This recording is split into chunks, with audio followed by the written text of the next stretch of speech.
From plastic milk and drinks bottles to yogurt tubs, sweet wrappers, cling film and plastic packets. These products help make our lives far more convenient every day. But what happens to them after they've served their purpose? And should we care? The last thing we should think about is throwing them in the rubbish. If we recycle them, they create a world of opportunity and a better environment for all. And that's something everyone will be grateful for. Firstly, by recycling, you'll be helping create jobs and income opportunities for thousands of collectors. They, in turn, will take all these valuable recyclables to depots where the plastic is sorted into the various material types and then compressed into huge bales. These bales are transported to recyclers who open them and remove any non-plastic waste. The plastics are then crushed into smaller flakes.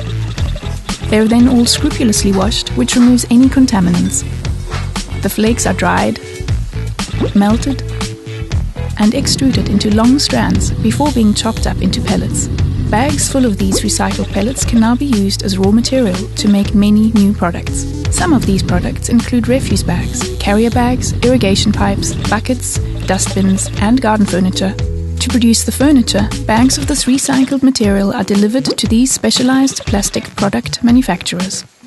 Here the bags are emptied into a machine. It heats and then extrudes the plastic by forcing it through a die, fashioned to create a product that looks like wooden planks.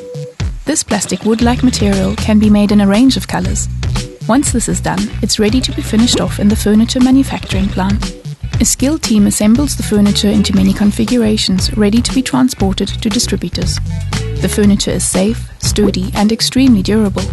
But more than that, each item produced means that thousands of plastic milk bottles, packets, wrappers, and other plastic products which may have ended up useless in the landfill have now been created into useful new products.